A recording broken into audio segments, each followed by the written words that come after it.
اللهم صل على سيدنا محمد. السلام علیکم ورحمۃ اللہ وبرکاتہ. رحمت عالم صلی اللہ علیہ وسلم کی قسط نمبر 108 میں غزوہ طائف سے متعلق قدر تفصیل جانیں گے. ناظرین، غزوہ حنین میں حنین کی جنگ سے بھاگنے والی کفار کی فوجیں کچھ تو اوطاس میں جا کر ٹھہری تھی اور کچھ طائف کے قلعے میں جا کر پناہ گزین ہو گئی تھی. اوطاس کی فوجوں کے بارے میں تو ہم سن چکے ہیں کہ وہ شکست کھا کر ہتھیار ڈال دینے پر مجبور ہو گئی اور سب گرفتار ہو گئے. لیکن طائف میں پناہ لینے والوں سے بھی جنگ ضروری تھی، اس لیے حضور صلی اللہ علیہ وسلم نے حنین اور اوطاس کے اموال غنیمت اور قیدیوں کو مقام جعرانہ میں جمع کر کے طائف کا رخ فرمایا. طائف کے نواح میں ہی شحمہ کی پہاڑی بستی واقع ہے، جہاں حضرت محمد صلی اللہ علیہ وسلم نے اپنا بچپن گزارا تھا اور جہاں اللہ کے نبی صلی اللہ علیہ وسلم کی رضائی ماں حلیمہ سعدیہ رہتی تھی. طائف اپنے پھولوں کی پیداوار کے لیے بہت مشہور ہے. یہاں کے انگور اور انار وغیرہ اپنی مثال آپ ہیں. یہاں کی آب و ہوا اور پھل بہت مشہور ہیں. طائف خود ایک بہت ہی محفوظ شہر تھا، جس کے چاروں طرف شہر پناہ یعنی شہر کی حفاظت کے لیے چاروں سمت سے گھیرا بندی کے خاطر بنائی ہوئی دیوار تھی. طائف میں ایک بہت ہی مضبوط قلعہ بھی تھا. یہاں کا رئیس اعظم عروہ ابن مسعود ثقفی تھا، جو ابو سفیان کا داماد تھا. یہاں ثقیف کا جو خاندان آباد تھا وہ عزت و شرافت کے اعتبار سے قریش کا ہم پلہ شمار کیا جاتا تھا. غزوہ حنین میں ثقیف کے شکست کھا کر بھاگنے والی تمام فوجیں سال بھر کا راشن لے کر اسی طائف کے قلعے میں پناہ گزین ہو گئی اور جنگ کے لیے مکمل تیار ہو گئی. اور ادھر رسول اللہ صلی اللہ علیہ وسلم نے ان کی سرکوبی انہیں سزا دینے کے لیے طائف کی طرف تشریف لے چلے اور اس کے قریب پہنچ کر پڑاؤ ڈالا. لیکن مسلمان اس میں داخل نہ ہو سکے، اس لیے کہ تمام دروازے پہلے ہی سے بند کر لیے گئے تھے. ثقیف نے مسلمانوں پر سخت تیر اندازی شروع کی. ایسا معلوم ہوتا تھا کہ تیر نہیں، ٹڈیوں کا لشکر ان پر ٹوٹ پڑا ہے. اور اس کی وجہ یہ تھی کہ ثقیف کے لوگ ماہر تیر انداز سمجھے جاتے تھے. رسول اللہ صلی اللہ علیہ وسلم نے یہ دیکھ کر لشکر اسلام کو دوسری طرف منتقل کیا اور تقریباً 20 دنوں سے زائد تک یہ محاصرہ جاری رہا. اس درمیان میں ان سے سخت لڑائی ہوتی رہی اور دونوں طرف سے خوب تیر اندازی ہوئی. چونکہ لڑائی دور سے تیروں کی بھوچاڑ کی صورت ہی میں ہو سکتی تھی، اس لیے مسلمانوں نے دبابہ استعمال کیا تاکہ تیروں سے بچتے ہوئے قلعے کی دیوار کی بائیں جانب پہنچ کر اس میں نقب لگائیں. بنو ثقیف نے منظر دیکھا تو انہوں نے لوہے کے گرم گرم ٹکڑے ان پر پھینکے، جن سے دبابہ جل گیا. مسلمان اس سے باہر نکلے تو انہوں نے ان پر تیروں کی بھوچاڑ کر دی. یوں مسلمانوں کے مزید کئی آدمی شہید ہوئے. اسی طرح مسلمانوں نے پہلی بار طائف پر پتھراؤ کے لیے منجنیق استعمال کی. دبابہ یعنی قدیم زمانے میں دبابہ موٹی لکڑی سے بنی ہوئی ایک خول نما آلے کو کہتے تھے، جس پر چمڑے کا موٹا غلاف مڑا ہوتا تھا. یہ گاڑی کے مانند لکڑی کے پہیوں پر چلتا تھا. آدمی اس میں داخل ہوتے اور تیروں کی بارش میں اسے گھسیٹتے ہوئے قلعے کی دیوار تک پہنچ جاتے اور اس میں قلعے کی دیواروں میں نقب لگانے کی کوشش کرتے. اسے تیروں کی بھوچاڑ سے بچاؤ کے لیے استعمال کیا جاتا تھا. آج کل کے جدید ٹینک کو بھی عرب دبابہ ہی کہتے ہیں. منجنیق یہ ایک آلہ ہے جس کے ذریعے سے ثقیل پتھر دور تک پھینکے جا سکتے ہیں. اس سے قلعوں کو مسمار کرنے کا کام لیا جاتا ہے. جب محاصرہ اور جنگ نے طول کھینچا تو رسول اللہ صلی اللہ علیہ وسلم نے ثقیف کے انگور کے باغات کاٹ ڈالنے کا حکم دیا. انہی باغات پر طائف کی معیشت کا سارا دار و مدار تھا. لوگوں نے ان کو کاٹنا شروع کیا تو انہوں نے آپ صلی اللہ علیہ وسلم سے درخواست کی، اللہ کے لیے اور رشتے کا خیال کر کے ان باغات کو چھوڑ دیں. آپ نے فرمایا، ٹھیک ہے، میں اس کو اللہ کے لیے اور رشتے کی بنیاد پر چھوڑتا ہوں.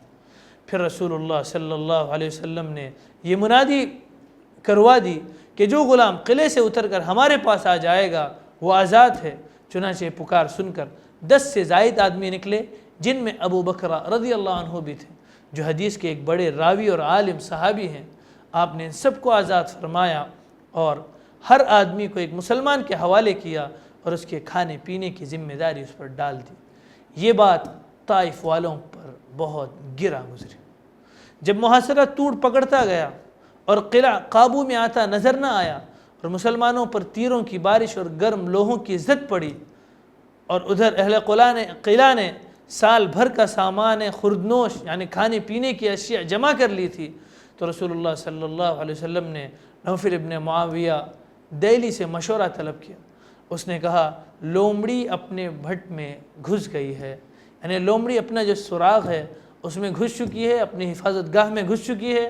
اگر آپ اس پر ڈٹے رہیں تو پکڑ لیں گے، اور اگر چھوڑ کر چلے گئے تو آپ کا کچھ بگاڑ نہیں سکتی۔ یہ سن کر رسول اللہ صلی اللہ علیہ وسلم نے محاصرہ ختم کرنے کا فیصلہ فرمایا۔ حضرت عمر بن خطاب رضی اللہ عنہ کے ذریعے لوگوں میں اعلان کروا دیا کہ ہم انشاءاللہ کل واپس ہوں گے۔ اعلان ہوتے ہی صحابہ میں بہت شور ہوا اور وہ کہنے لگے کہ طائف فتح کیے بغیر واپس ہوں گے؟ رسول اللہ صلی اللہ علیہ وسلم نے فرمایا کہ اچھا، تو کل صبح لڑائی پر چلنا ہے۔ چنانچہ دوسرے دن لوگ لڑائی پر گئے، لیکن چوٹ کھانے کے سوا کچھ حاصل نہ ہوا۔ اس کے بعد آپ صلی اللہ علیہ وسلم نے پھر فرمایا کہ انشاءاللہ کل واپس ہوں گے۔ اس پر لوگوں میں خوشی کی لہر دوڑ گئی اور انہوں نے بے چوں چرا رخت سفر باندھنا شروع کر دیا۔ یہ کیفیت دیکھ کر رسول اللہ صلی اللہ علیہ وسلم مسکراتے رہے۔ ناظرین، غزوہ احد کی طرح اس غزوے کے سخت مراحل میں حضور رحمت عالم صلی اللہ علیہ وسلم سے چاہا گیا کہ دشمن کے لیے بد دعا کریں، مگر آپ صلی اللہ علیہ وسلم نے فرمایا اے اللہ ثقیف کو ہدایت دے اور انہیں لے آ۔ رسول اللہ صلی اللہ علیہ وسلم طائف سے محاصرہ ختم کر کے واپس آئے تو جعرانہ میں کئی روز مال غنیمت تقسیم کیے بغیر ٹھہرے رہے۔ اس تاخیر کا مقصد یہ تھا کہ حوازن کا وفد تائب ہو کر آپ کی خدمت میں آ جائے تو اس نے جو کچھ کھویا وہ سب لے جائے، لیکن تاخیر کے باوجود جب آپ کے پاس کوئی نہ آیا تو آپ نے مال کی تقسیم شروع کر دی تاکہ قبائل کے رؤساء اور مکے کے اشراف جو اچک کر تاک رہے تھے ان کی زبان خاموش ہو جائے۔ مال غنیمت جو ہوا تھا وہ یہ تھا 24,000 اونٹ، 40,000 بکریاں، 4,000 اوقیہ چاندی۔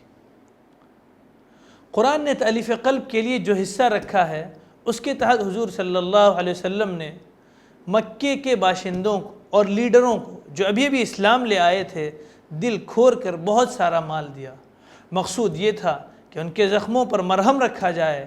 اسی قرآنی اصول کو سامنے رکھتے ہوئے رسول اللہ صلی اللہ علیہ وسلم نے ابو سفیان ابن حرب، ان کے بیٹے یزید اور حکیم ابن حزام اور اس کے ساتھ اور جتنے بھی ان کے رؤساء تھے ان کو مزید صفوان بن امیہ کو دیا، اسی طرح اور مزید جو قریشی و غیر قریشی رؤساء تھے جو ابھی بھی اسلام لے آئے تھے انہیں تقریباً 100 اونٹ دیے گئے، کچھ دوسروں کو 50 اور 40 اونٹ دیے گئے، یہاں تک کہ لوگوں میں مشہور ہو گیا کہ محمد صلی اللہ علیہ وسلم اس طرح بے دریغ عطیہ دیتے ہیں کہ انہیں فقر کا اندیشہ ہی نہیں۔ مؤلفۃ القلوب، یعنی جو ابھی نئے اسلام لائے تھے ان کے دلوں کو جوڑنے کے لیے جو حصہ ان کو دینا تھا، دینے کے بعد رسول اللہ صلی اللہ علیہ وسلم نے حضرت زید بن ثابت رضی اللہ عنہ کو حکم دیا کہ مال غنیمت اور فوج کو یکجا کر کے لوگوں پر غنیمت کی تقسیم کا حساب لگائیں۔ انہوں نے ایسا کیا تو ایک ایک فوجی کے حصے میں صرف 4 اونٹ یا 40 بکریاں آئی، جو شہسوار تھا اسے 12 اونٹ یا 120 بکریاں ملی۔ ناظرین، ادھر دوسری طرف انصار نے جب قریش کے حق میں اس طرح کے انعامات کی بارش ہوتی ہوئی دیکھی تو ان کے بعض لوگ انسانی جذبات کی لپیٹ میں آ گئے، یعنی یہ کہ کہیں حضور صلی اللہ علیہ وسلم نسلی اور وطنی تعلق کی بنا پر تو قریش کو نہیں نواز رہے۔ کسی نے یہ تک کہہ دیا کہ حق کی حمایت میں جانیں ہم لڑائیں، اور اس وقت بھی ہماری تلواروں سے خون ٹپک رہا ہے، لیکن انعامات اور نوازشات کے وقت قریش کیوں مقدم ہو جائیں؟ ناظرین، انسان بہرحال انسان ہے، کبھی نہ کبھی کوئی لمحہ ایسا آ جاتا ہے کہ کوئی ناموزوں خیال یا جذبہ قلب و ذہن سے آ گزرتا ہے۔ برے لوگ غلط خیالات کو پکڑ کے بیٹھ جاتے ہیں، اچھے لوگ جو ہی حقیقت سمجھتے ہیں ناپسندیدہ جذبات و احساسات کو اپنے دل سے چلتا کرتے ہیں۔ حضرت سعد بن معاذ رضی اللہ عنہ کے ذریعے انصار کی یہ بات حضور صلی اللہ علیہ وسلم کی کانوں تک پہنچی۔ اس کے بعد حضور صلی اللہ علیہ وسلم نے ایک شامیانہ لگوایا، انصار کو جمع کیا گیا اور ان کے سامنے دل ہلا دینے والی تقریر اللہ کے نبی صلی اللہ علیہ وسلم نے کی۔ حمد و ثنا کے بعد اللہ کے نبی صلی اللہ علیہ وسلم نے ارشاد فرمایا، یا معاشر الانصار، اے انصار کے گروہ، آخر یہ کیا چہمے گویا ہیں جن کی سن گن مجھے لگی ہے؟ یہ کیا احساسات ہیں جو تم میرے بارے میں اپنے اندر پاتے ہو؟ کیا تم گمراہ نہ تھے اور میرے ذریعے اللہ نے تم کو ہدایت دی؟ تم تنگ دست تھے اور اللہ نے تم کو کشائش دی؟ تم آپس میں دشمن تھے اور اللہ نے تمہارے دلوں کو جوڑ دیا؟ پھر تقریر کا دھارا پلٹتا ہے اور اللہ کے نبی صلی اللہ علیہ وسلم یوں ارشاد فرمانے لگتے ہیں، بجائے اس کے کہ خدا کی قسم تم یہ کہہ سکتے ہو اور تمہارا یہ کہنا ٹھیک ہوگا کہ تم ہمارے پاس آئے جبکہ تمہیں دوسروں نے جھٹلا دیا تھا اور ہم نے تمہاری تصدیق کی، تم بے یار و مددگار آئے اور ہم نے تمہاری مدد کی، تم وطن سے نکالے ہوئے ہمارے پاس آئے اور ہم نے تم کو جگہ دی، اور تم ہمارے پاس تہی دست آئے تھے، آپ کے ہاتھ میں کوئی نہیں تھا اور ہم نے تمہیں سب کچھ دیا۔ پھر دوسرے پہلو سے بات کی، اے معاشر انصار، کہ تم اپنے دلوں میں اس متاع دنیا کا شوق رکھتے ہو؟ میں نے اس خیال سے گروہ قریش کو دیا کہ وہ اطاعت کا راستہ اختیار کریں، اور میں نے انہیں تمہاری طرف سے دین اسلام تک لانے کی کوشش کی ہے۔ اے معاشر انصار، کیا تم اس پر راضی نہیں ہو کہ لوگ بکریاں اور اونٹ لے جائیں اور تم خدا کے رسول کو اپنے ساتھ لے جاؤ؟ قسم اس ذات کی جس کے قبضے میں میری جان ہے، اگر ہجرت نہ ہوتی تو میں بھی انصار کا ایک شخص ہوتا۔ اگر تمام لوگ ایک وادی میں جانا پسند کریں اور انصار دوسری وادی میں، تو میں انصار کی پسندیدہ وادی میں جاؤں گا۔ یا اللہ، انصار پر اور انصار کے بیٹوں پر اور آگے ان کی اولادوں پر رحم فرما۔ اس تقریر نے انصار کو تڑپا دیا۔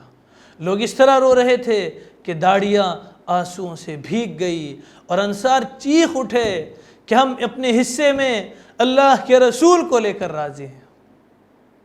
ناظرین، ادھر ہزاروں اسیران جنگ قسمت کے فیصلے کے منتظر تھے۔ حضور صلی اللہ علیہ وسلم نے پورے 2 ہفتے تک انتظار کیا کہ کوئی ثقیف کا آدمی آ کر ان کے متعلق بات کرے۔ کوئی نہ آیا تو ان کو سپاہ میں تقسیم کر دیا، فوجیوں میں تقسیم کر دیا تاکہ ہر قیدی کا انتظام ہو جائے۔ تقسیم ہو چکنے کے بعد رضائی ماں دائی حلیمہ سعدیہ کے قبیلے کے معززین کا وفد آیا۔ زہیر ابن ابی سرد نے حضور صلی اللہ علیہ وسلم کی خدمت میں بڑی پرسوز مؤثر تقریر کی، اور اس نے کہا، جو عورتیں چھپروں میں محبوس ہیں، ان میں تیری پھوپھیاں ہیں، ان میں تیری خالائیں ہیں۔ اگر سلاطین عرب میں سے کسی نے ہمارے خاندان میں دودھ پیا ہوتا تو ان سے بہت کچھ امیدیں ہوتی، تجھ سے ہمیں اور بھی زیادہ توقعات ہیں۔ حضور صلی اللہ علیہ وسلم نے وضاحت کی کہ میں تو خود منتظر رہا کہ کوئی آ کر بات کرے، مگر اب جب کہ تقسیم ہو چکی ہے، بنو ہاشم کے قیدی تمہیں واپس کرتا ہوں، باقیوں کے لیے نماز کے بعد بات کرنا۔ نماز کے بعد زہیر نے مجمع کے سامنے پھر بات کی۔ آپ صلی اللہ علیہ وسلم نے فرمایا، مجھے صرف اپنے خاندان پر اختیار ہے، البتہ میں تمام مسلمانوں سے سفارش کرتا ہوں۔ فوراً مہاجرین و انصار بول پڑے کہ ہمارا حصہ بھی حاضر ہے، صرف بنی سلیم اور بنی فزارہ نے ایسا نہیں کیا۔ آخر حضور صلی اللہ علیہ وسلم نے ان کو 6 اونٹ فی قیدی فدیے میں دے کر تمام قیدی رہا کرا دیے۔ متعدد قیدیوں کو رخصت کرتے ہوئے اپنے پاس سے کپڑے بھی دیا۔ رسول صلی اللہ علیہ وسلم اگر چاہتے تو تمام مسلمانوں کو حکم دے سکتے تھے، مگر آپ نے کبھی اقتدار کو اپنے ذاتی رجحانات کے تحت استعمال نہیں کیا، اور نہ مسلمانوں سے ان کے حقوق کبھی سلب کیے۔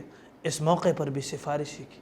حضور صلی اللہ علیہ وسلم کی سفارش کو بھی جن 2 گروہوں نے نہ مانا، ان کے خلاف نہ ناراضگی ظاہر کی، نہ کارروائی کی، نہ دل میں کوئی تکدر رہا۔